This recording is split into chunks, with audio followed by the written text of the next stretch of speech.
Olá pessoal, sejam bem-vindos a mais uma aula do CHTB Marcos Paixão. Nós estamos começando hoje o nosso módulo de número 26 e vamos tratar sobre a escatologia dos batistas particulares. Finalmente chegamos num assunto que tem sido buscado aqui no CHTB por nossos alunos e agora chegou o momento de começarmos a trilhar o pensamento escatológico dos primeiros batistas particulares. A gente vai trabalhar especificamente no pensamento do século XVII, especialmente em relação aos batistas particulares. Claro que nós vamos precisar cruzar as informações com os demais puritanos do século XVII para entender melhor o pensamento dos batistas particulares. Eu preciso também destacar aqui que nós vamos ter uma caminhada que precisa ser feita devagar, lentamente. Nós precisamos tomar as informações cuidadosamente, já que a escatologia batista particular e a escatologia do século XVII como um todo, ela não é a mesma escatologia tão definida como nós encontramos hoje, né? O modelo contemporâneo apresenta uma escatologia com correntes bem definidas, bem pontuadas. Nós não vamos encontrar algo assim no século XVII. Então, somente no século XIX é que as correntes escatológicas ficam mais definidas como nós encontramos hoje. Por isso é importante que essa pesquisa realizada em torno da escatologia batista seja feita cuidadosamente. É preciso leitura e é preciso atenção aos detalhes que nós vamos estar tratando a partir da aula de hoje em diante. Bem, o que nós vamos começar a fazer hoje, na verdade, é um esquema de como iniciar os estudos da escatologia batista. Então eu quero propor a vocês, convidar vocês a tratar do estudo escatológico dos batistas, seguindo alguns passos que são de suma importância. O primeiro documento confessional que os batistas particulares produziram, a Confissão de Fé Batista de 1644, e aqui quando falamos da Confissão de Fé, nós precisamos tratar também de todas as edições posteriores dessa Confissão de Fé que surgiram ali nos anos seguintes, né? Então, quando se fala Confissão de Fé Batista de 1644, precisamos estar falando também das versões dessa confissão que foram produzidas posteriormente. A confissão saiu em 44, na sua versão original.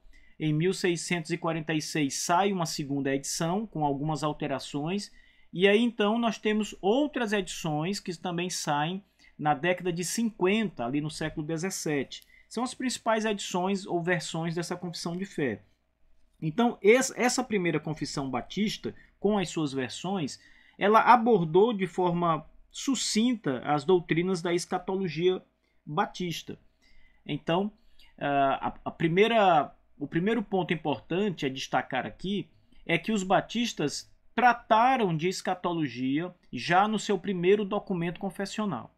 Escatologia fez parte, então, daquele segmento de doutrinas que os batistas particulares apresentaram na sua confissão de fé, na sua primeira confissão de fé.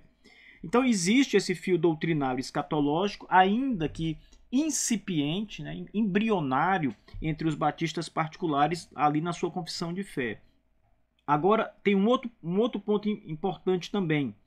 Ainda que essas informações elas sejam mais genéricas no que diz respeito à escatologia, ao longo desse corpo confessional, ao longo da confissão de fé, nós vamos conseguir encontrar vários trechos escatológicos. Então, e esse é o grande ponto no estudo da confissão de fé, quando se busca pesquisar um determinado tema, em particular aqui o tema da escatologia. É ler toda a confissão de fé e você vai ali pensando as afirmações escatológicas que estão presentes em artigos que muitas vezes tratam de um outro tema principal. Às vezes um tema principal, como por exemplo a soteriologia, ela carrega embutido nesse tema, pontos escatológicos, pontos da escatologia. Então o estudante ele vai precisar separar, ele tem que fazer um trabalho parecido com o trabalho de um cirurgião.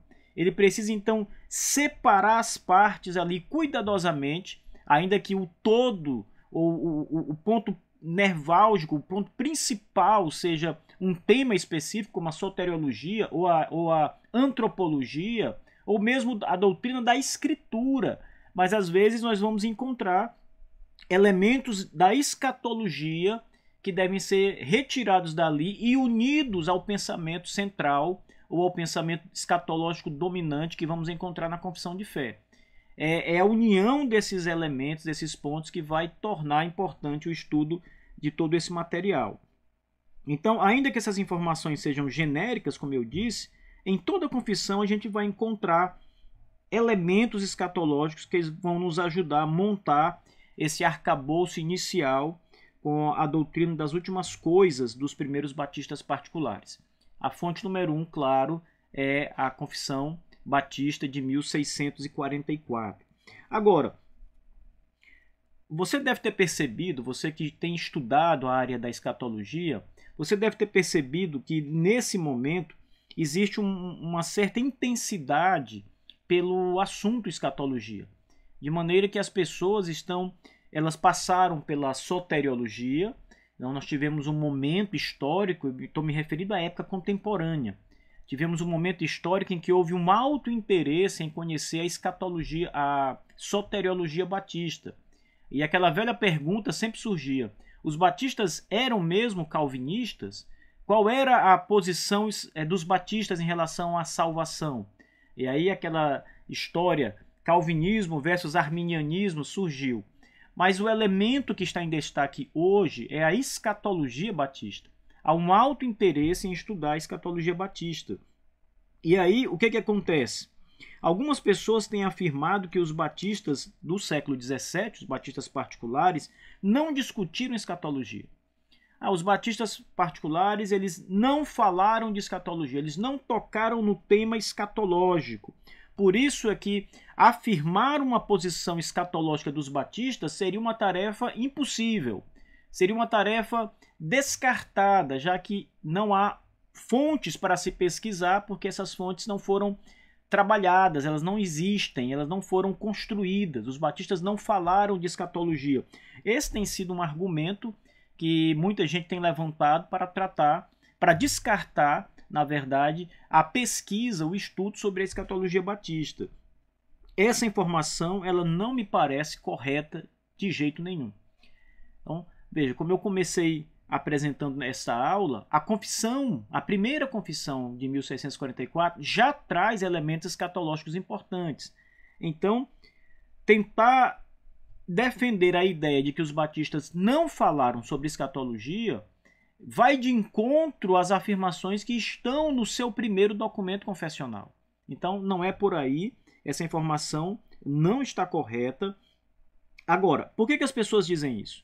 Porque muita gente está familiarizado com as correntes escatológicas contemporâneas. O pessoal, ele examinou a escatologia contemporânea, eles conhecem perfeitamente o amilenismo, o pré-milenismo histórico, o pós-milenismo e outras correntes contemporâneas, e eles então olham para os batistas e não conseguem enxergar essas correntes contemporâneas nos estudos dos batistas quando o assunto é alguma coisa relacionada à escatologia. Então eles não conseguem ver escatologia contemporânea nos batistas do século XVII, e isso tem levado muita gente a falar que eles não tinham uma escatologia. Agora, perceba bem algumas coisas interessantes que nós encontramos aqui. Quando alguém tenta encaixar qualquer que seja a corrente contemporânea no pensamento puritano do século XVII, que é o mesmo pensamento batista. Os batistas eram puritanos do século XVII. Agora, o puritanismo ele envolve mais do que os batistas. Ele envolve o presbiterianismo, o congregacionalismo e ainda outros grupos menores que estavam ali e que compunham todo o universo puritano. Então, os batistas estão dentro desse grande universo puritano. E as pessoas tomam as correntes escatológicas contemporâneas para encaixar no puritanismo e não conseguem fazer isso. Elas vão encontrar, no máximo, os fragmentos da escatologia. Então, quando alguém examina, por exemplo, o puritanismo, né, eles não vão encontrar essas coisas propriamente ditas lá, da maneira como nós encontramos uma escatologia bem formulada atualmente, né? Em outras palavras, a escatologia dos batistas particulares, ela não se caracteriza de maneira nenhuma, por exemplo, com a corrente amilenista, ela não se caracteriza com a corrente pré-milenista e nem tampouco com a corrente pós-milenista. Nós não podemos aqui, examinando tudo que há sobre os batistas particulares, chegar ao ponto de afirmar: os batistas, por essa posição e mais essa, eles eram amilenistas, ou eles eram pós-milenistas, ou pré-milenistas. É impossível fazer isso, é impossível que um argumento desse permaneça de pé, porque nós vamos encontrar, na verdade, uma grande variedade de esquemas escatológicos ali, incipientes, claro, mas vamos encontrar que ora vão estar favoráveis a uma ou outra dessas correntes escatológicas. Então há na verdade, uma mistura ali. São fragmentos mistos que nós vamos encontrar. Uma mistura escatológica dessas três correntes no pensamento puritano e, claro, no pensamento batista. Mas nada que venha caracterizar predominantemente uma dessas correntes como sendo a escatologia batista. Então, é um trabalho inútil fazer esse tipo de comparação ou essa defesa escatológica contemporânea aos batistas do século XVII. O dispensacionalismo, que é uma outra corrente escatológica mais moderna ainda, essa está totalmente descartada. Ela é uma criação, na verdade, já do final ali do século XX praticamente, né? Finalzinho ali do XIX, já entrando no século XX, é que surge toda a ideia do dispensacionalismo, das correntes dispensacionalistas contemporâneas. Agora, as correntes da escatologia moderna, elas devem ser estudadas. Quando você vai... prestem bem atenção nessa informação. Quando você vai estudar a escatologia antiga, e vamos pensar aqui na escatologia puritana do século XVII, em particular a escatologia batista, tudo que os batistas falaram que nós podemos caracterizar como escatologia. Por exemplo, eles falaram da volta de Cristo, eles falaram da ressurreição dos mortos, então eles falaram de um novo céu e nova terra. Então você vai pensando tudo que eles falaram sobre isso, e isso é o que nós temos sobre a escatologia batista. Por que é importante estudar as correntes contemporâneas? Ou seja, por que é importante estudar o amilenismo, o pós-milenismo, o pré-milenismo? Quando você vai estudar as correntes antigas? Quando você vai estudar a escatologia batista do século XVII? Porque essas informações das correntes antigas, quando você estuda a escatologia antiga, você vai encontrar o embrião da escatologia moderna.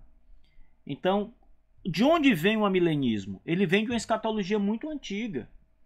De onde vem o pós-milenismo? Ele vem de uma escatologia muito antiga. Então, todo o desenvolvimento escatológico contemporâneo que nós temos hoje, essas correntes bem definidas que nós temos hoje, elas têm o seu embrião naquela escatologia antiga. Então, você vai encontrar, ao estudar, por exemplo, os batistas do século XVII, você vai encontrar rastros do amilenismo, rastros do pré-milenismo, rastros do pós-milenismo. Você vai encontrar tudo isso lá. Mas veja, nenhum batista do século XVII estava firmado numa corrente contemporânea como nós temos hoje. Ou seja, não dá para caracterizar nenhum batista do século XVII como amilenista. Dá para dizer que ele tem traços do amilenismo, traços do pós-milenismo, etc. Mas não caracterizá-los assim. Então, quando você estuda a corrente contemporânea, você passa a entender perfeitamente aquele posicionamento escatológico. Então, por exemplo, ao estudar o amilenismo, ou pós-milenismo, ou pré-milenismo, você passa então a entender aquelas correntes. Entendendo aquelas correntes, você pode olhar para o século XVII, para os batistas do século XVII, e pensar na sua escatologia do século XVII o que é amilenismo, o que é pós-milenismo, o que é pré-milenismo. Veja, esse trabalho não é um trabalho fácil de se fazer, mas é um trabalho que é necessário ser feito. Porque somente assim você vai conseguir trazer uma definição desta escatologia do século XVII dos batistas. Você vai poder fazer a separação e vai poder, inclusive, enquadrar em maior ou menor grau a escatologia dos batistas quando comparada com a escatologia contemporânea. Então, estudar a escatologia contemporânea é muito importante. É, na verdade, uma tarefa inicial para quem está estudando a escatologia antiga. Você precisa ter uma base escatológica, um conhecimento de fundo da escatologia moderna para entender a escatologia antiga, pessoal. Isso faz parte do estudo da escatologia antiga. Entender o modelo contemporâneo que nós estamos inseridos na nossa teologia atual, para entender a teologia ou a escatologia mais antiga. Então, tudo isso é importante ser feito. Por exemplo, vamos dar um exemplo aqui clássico para vocês entenderem isso, para vocês começarem a entender isso. Nos pais da igreja, você olha aqui para... vamos pensar aqui no século II, III, século IV, até o século V. Os pais da igreja. Vamos pensar nesse período do cristianismo em que nós consideramos alguns daqueles homens como sendo os pais da igreja cristã. Naquela teologia, já havia uma escatologia, já havia um modelo escatológico nos pais da igreja. E nós encontramos ali, de maneira definida e até predominante em alguns casos, o chamado pré-milenismo histórico. Aqui é importante frisar, porque há uma diferença contemporânea nas correntes pré-milenistas. Então ela é dividida em várias subcorrentes. Eu estou me referindo aqui ao pré-milenismo histórico, que não é dispensacionalismo, mas é o pré-milenismo antigo, o primeiro pré-milenismo. Você vai encontrar traços desse pré-milenismo lá nos pais da igreja, lá nos séculos, os primeiros séculos da história da igreja.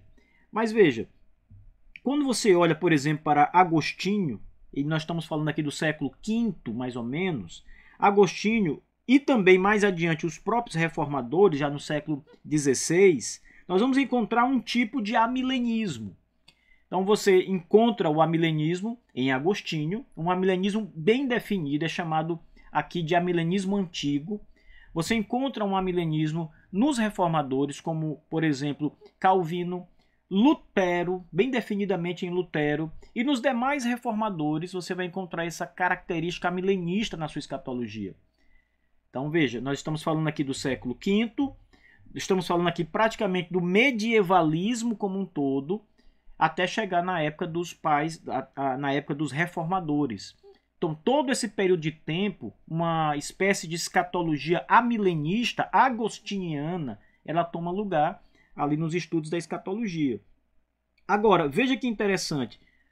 Mais tarde, depois do período dos pais da igreja, mais ou menos ali, na verdade, ainda dentro do período dos pais da igreja, na época de Constantino, quando a igreja cristã passa a ser apoiada pelo imperador, e sendo apoiada pelo imperador, as perseguições começam a acabar, a igreja cristã não é mais perseguida, Constantino passa a proteger a igreja cristã, e aquele período de perseguição severa dá lugar a um período de paz, a um período de harmonia, a um período em que o cristianismo passa a florescer. Então, nesse momento, surgem ideias que vão se aproximar do que nós chamamos hoje de pós-milenismo, que seria, na verdade, uma escatologia que mostra que as coisas para a igreja cristã, elas vão melhorando. Nós entramos numa espécie de crescimento da paz, avanço do evangelho sobre o mundo, diminuição de todas as perseguições, de tudo que é contra a igreja, e isso caracteriza muito o movimento pós-milenista. Esse mesmo movimento, essa mesma ideia, com algumas modificações, mas com o mesmo princípio, que nós chamamos de pós-milenismo, que tem características pós-milenistas, ela vai surgir também na época dos puritanos, e aqui é importante porque é a época dos batistas também. Então, o puritanismo também traz muitas características escatológicas do pós-milenismo, tá? Que isso fique claro aqui nesse primeiro ponto. Uma segunda observação da importância de conhecer a escatologia contemporânea é porque, conhecendo essa escatologia moderna que nós vivemos aqui no meio dela, inseridos no meio dela, conhecendo essa escatologia moderna, nós podemos fazer as devidas comparações e enxergar também os desenvolvimentos posteriores. Por exemplo, quando você percebe que na escatologia batista há um elemento do chamado pós-milenismo, por exemplo, você vai então tomar essas características pós-milenistas antigas que você percebeu e alinhá-las com o pós-milenismo contemporâneo, com a definição contemporânea de pós-milenismo. Então, por isso que é importante entender o pós-milenismo e suas versões, e você vai observar qual foi o desenvolvimento dessa escatologia batista antiga em relação ao pós-milenismo atual, contemporâneo. Houve desenvolvimento? Quais são as diferenças e quais são as semelhanças desse pós-milenismo, desses dois elementos pós-milenistas aqui? Você vai fazer a mesma coisa quando encontrar elementos amilenistas na teologia batista do século XVII. Você vai alinhar com o amilenismo contemporâneo e vai tentar encontrar as nuances de diferenças e de semelhanças também. Você vai tentar entender o desenvolvimento daquele amilenismo batista antigo para o movimento amilenista moderno, que não é um movimento estritamente batista, mas várias igrejas defendem um amilenismo, um pós-milenismo, etc. Então você vai entender o desenvolvimento e você vai encontrar as semelhanças, ver o que se encaixa. Esse é um ponto importante. Por isso que o estudo da escatologia moderna ele vai ajudar você a entender, a enxergar estas coisas, né? Encontrar o que nós chamamos de continuidades e descontinuidades na escatologia. Então, o tratamento que os batistas deram, por exemplo, a volta de Cristo. Vamos pensar na doutrina da parousia. Quando Jesus Cristo voltar, os batistas falaram sobre essa doutrina. Mas veja, como essa doutrina se encaixa? Olhe para a perspectiva batista do século XVII e tente encaixar essa doutrina. Veja se ela está mais alinhada ao que o amilenismo diz sobre a volta de Cristo, ao que o pós-milenismo diz sobre a volta de Cristo, ou ao que o pré-milenismo diz sobre a volta de Cristo. Ou se os batistas estão defendendo uma doutrina da volta de Cristo que não se encaixa em nenhuma das posições escatológicas modernas. Então, é estudando a escatologia antiga, comparando com a escatologia contemporânea, que nós vamos encontrar o real fundamento, ou podemos conceituar de maneira mais apropriada a escatologia puritana do século XVII, em particular, o exame do nosso estudo, a escatologia dos batistas. Então veja, esse elemento que eu estou apresentando para vocês, a importância da escatologia contemporânea, vai trazer muitos benefícios. Isso significa, pessoal, na minha perspectiva como professor, que todo estudante de escatologia que deseja entender a escatologia dos batistas deve começar estudando as escatologias contemporâneas. Ou seja, você precisa primeiro ser um bom estudante da escatologia moderna. Como é que você vai estudar a escatologia moderna? Você vai ter que ler o que foi produzido, né, de alguns anos para cá. Por exemplo, você vai ter que ler o amilenismo. Você não vai ler um livro sobre o amilenismo, você tem que ler vários livros com a perspectiva amilenista, porque você vai observar que as várias leituras elas vão trazer elementos diferentes. Alguns livros vão te trazer informações que o outro autor não trouxe, mas que vão servir para corroborar com a ideia milenista. Você vai fazer a mesma coisa com as demais correntes, com o pós-milenismo, com o pré-milenismo. Então você precisa entender as correntes escatológicas modernas, estudá-las. Nós produzimos aqui no CHTB uma lista de livros sobre escatologia. Livros em português, especialmente livros em português. Algum ou outro que nós vamos acrescentar em inglês, porque são muito bons livros e materiais que vão ajudar a entender esse movimento. Mas a grande maioria dos livros dessa lista que nós produzimos está em português, né, para que você possa começar a estudar imediatamente. Então você vai tomar essa lista de livros que o CHTB produziu, a gente vai disponibilizar aos nossos alunos do CHTB, e você vai então começar a adquirir os materiais. Eu separei essa lista de livros por correntes escatológicas. Por exemplo, alguns livros gerais, eu vou indicar claramente que o autor defende a posição amilenista. Então você já sabe que é um livro que vai defender o amilenismo. E assim vou fazer com o pré-milenismo, com o pós-milenismo, etc. Alguns livros dessa lista, eles são livros gerais, como por exemplo o que nós encontramos nas teologias sistemáticas. Quase toda teologia sistemática vai trazer um capítulo final, uma parte da teologia, que vai tratar do tema escatologia. E nas sistemáticas, geralmente, os pesquisadores, os estudiosos, eles apresentam as várias visões escatológicas, as várias versões contemporâneas, o amilenismo, etc. Então, você precisa estudar também a partir das sistemáticas, para entender as comparações, porque na sistemática há essa comparação. Então, essa lista está pronta, ela vai ser disponibilizada aos nossos estudantes. Há também uma lista com os livros de escatologia batista propriamente dito, que também vão ajudar você ali numa área mais específica do nosso estudo, a escatologia batista. Mas o primeiro ponto aos nossos estudantes é esse: estudar a escatologia contemporânea para entender a escatologia do século XVII dos nossos pais batistas. Esse é o primeiro ponto. Por isso a aula de hoje, pessoal,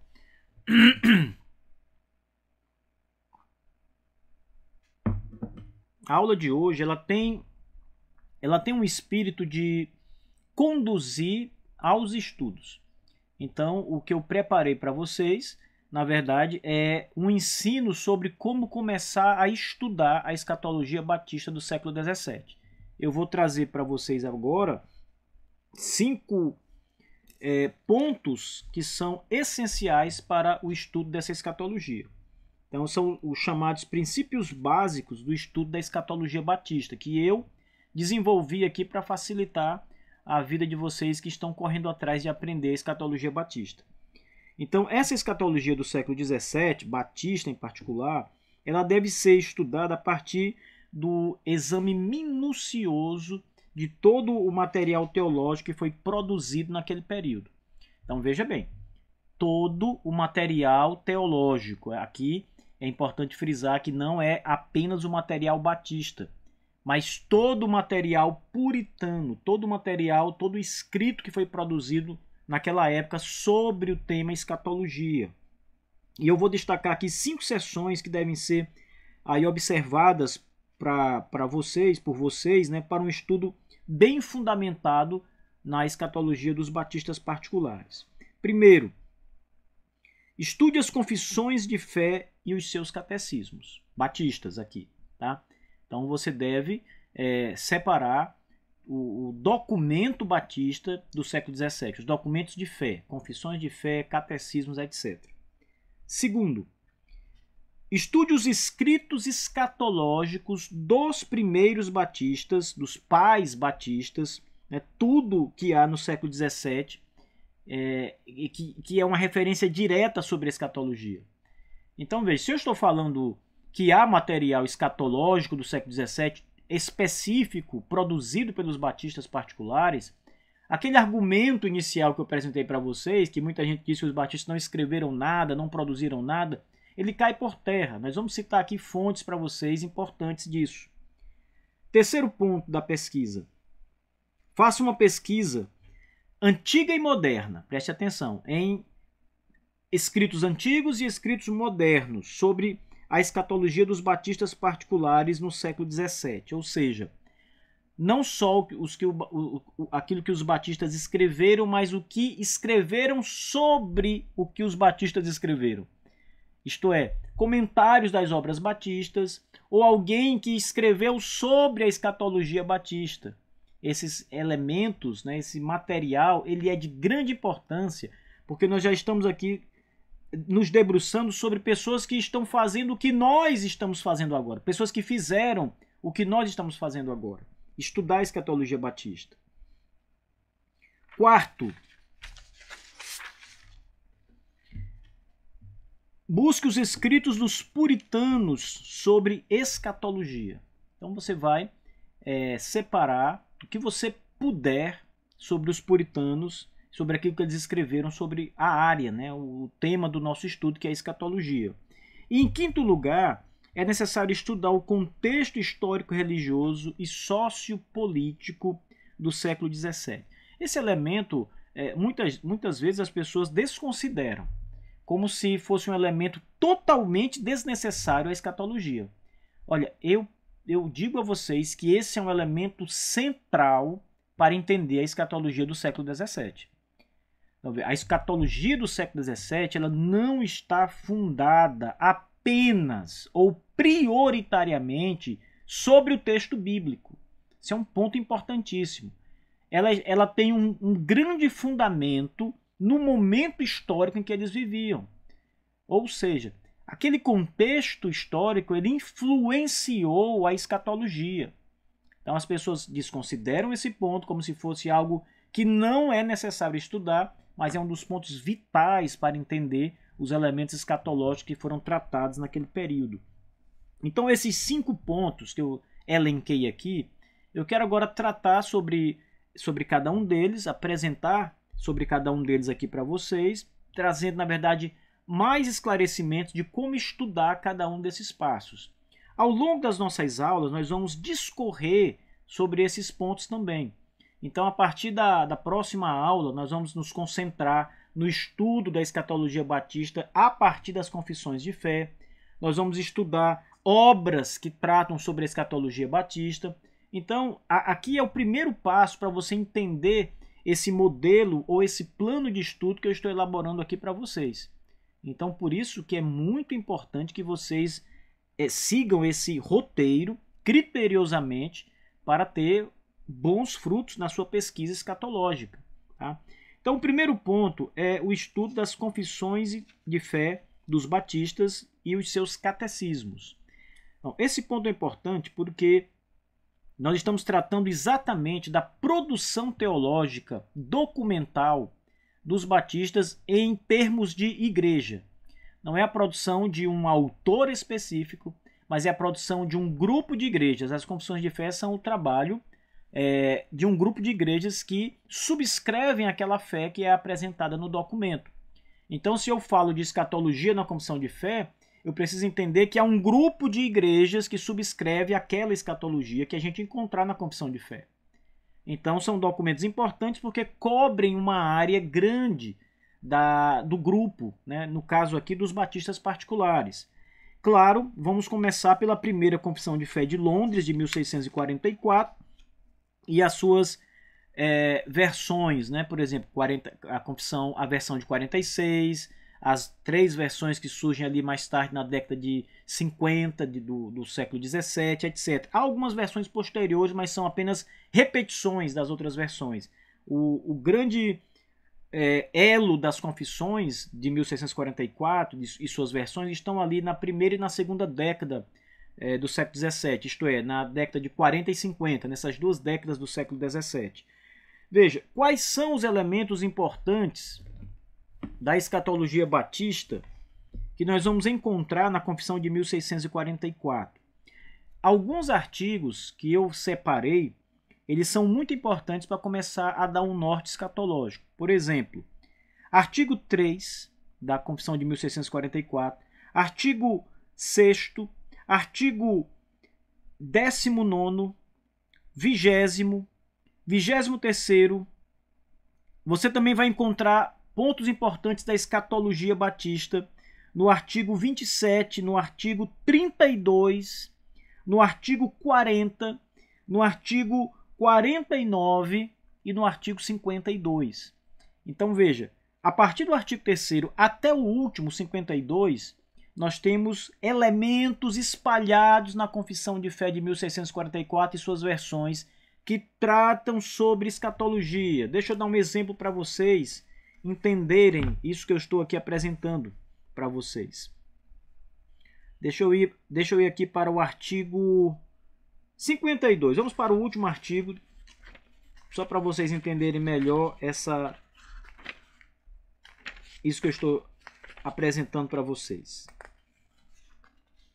O artigo 52 começa dizendo o seguinte: haverá uma ressurreição de mortos, tanto dos justos como dos injustos, quando cada um dará conta de si mesmo a Deus, e então receberão de acordo com o que fizeram no corpo, seja bom ou seja mal.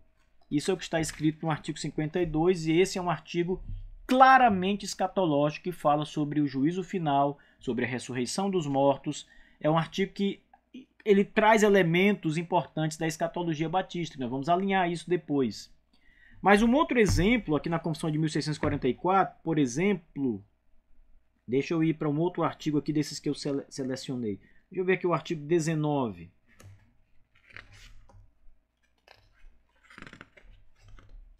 O artigo 19 diz assim, essa aqui é uma versão da Confissão de 1646.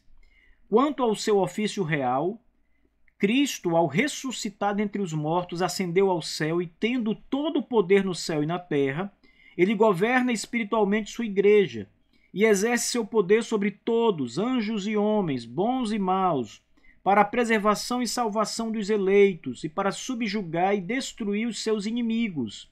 Ora, você consegue notar o elemento escatológico dessa passagem? A ressurreição de Cristo é apresentada, ele ascende aos céus e ele reina. Então o aspecto de Cristo reinando, ele é apresentado aqui no artigo 19. Isso parece muito com a ideia amilenista, por exemplo, de que o reino milenar de Cristo começa com a morte e ressurreição do Senhor Jesus. Ali Cristo começa a reinar e ali começa o milênio. Perceba que a confissão ela traz um elemento que nos leva a esse ponto. Então você vai encontrar esses elementos da escatologia batista na Confissão de 1644 e nas suas versões em vários trechos da confissão. Você vai ter que selecionar, como eu fiz aqui, estudar e começar a fazer as definições e unir essa escatologia batista.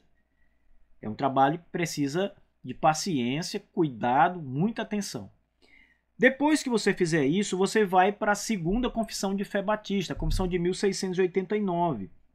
Na confissão de 1689, você vai especialmente olhar para os capítulos da confissão 31 e 32.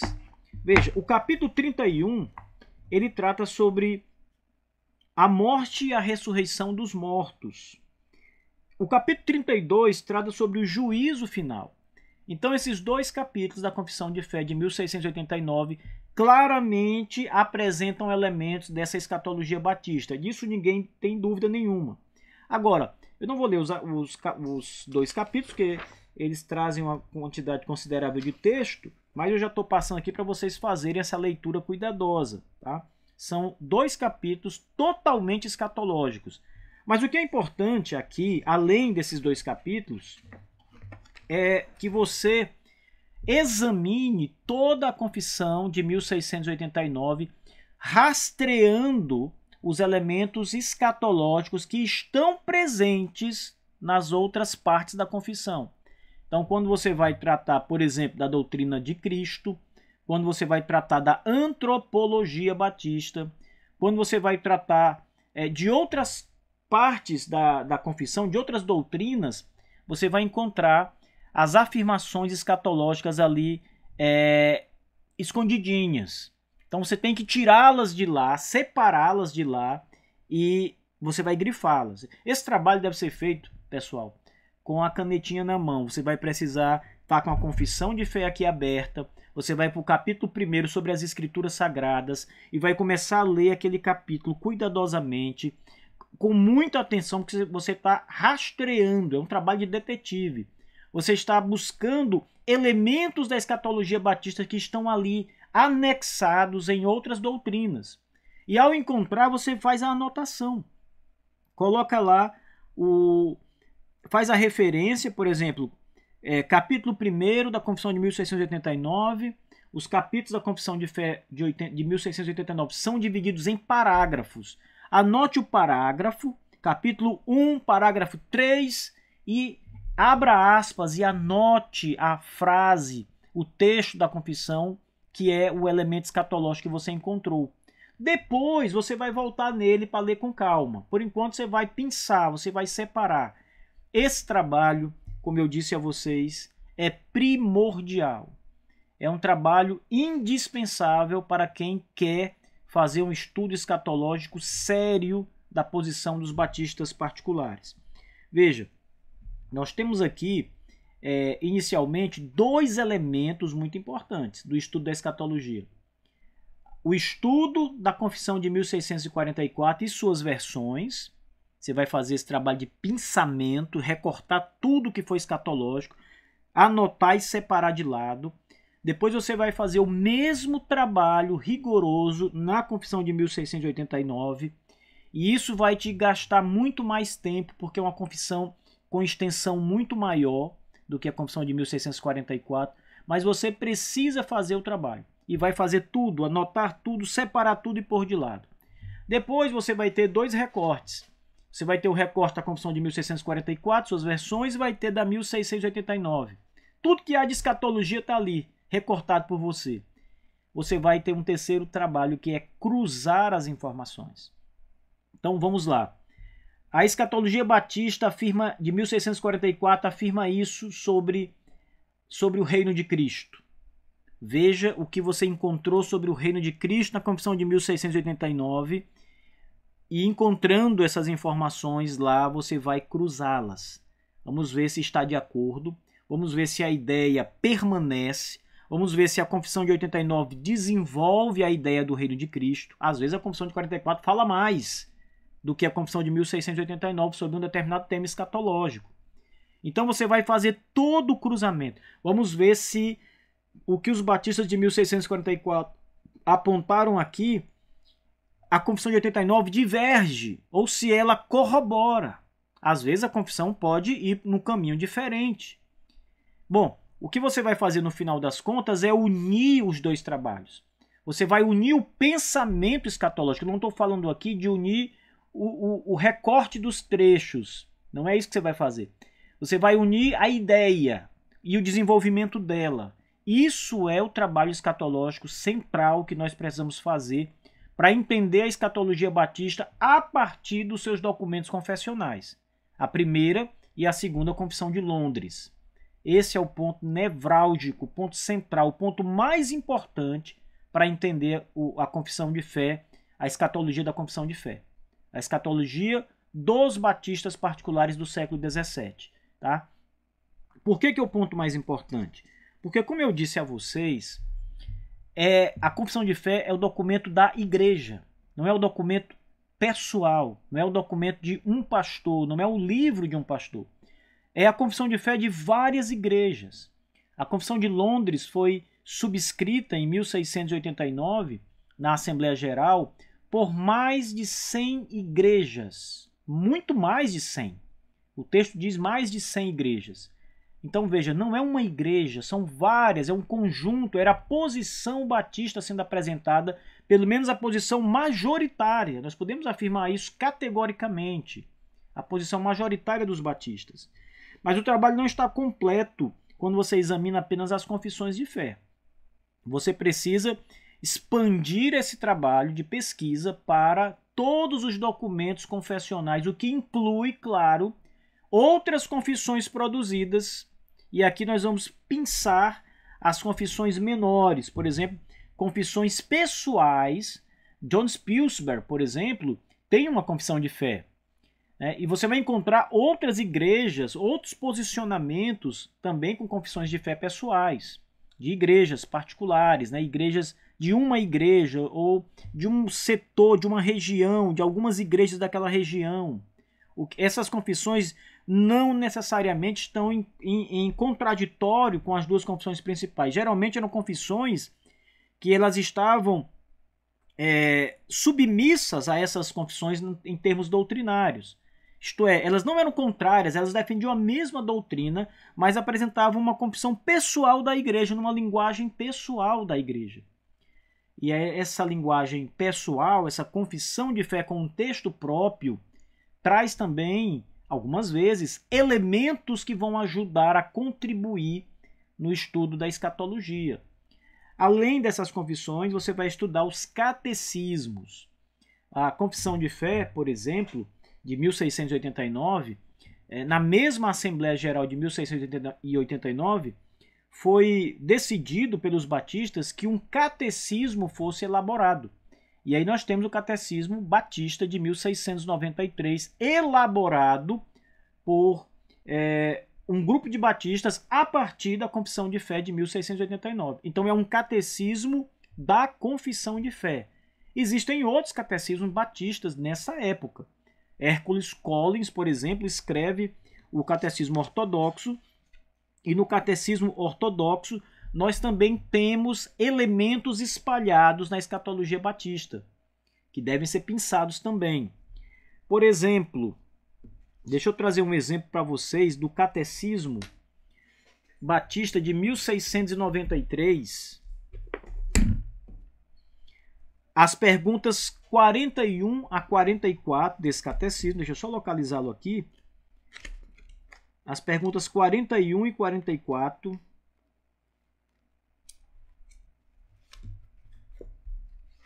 Elas são perguntas de teor escatológico.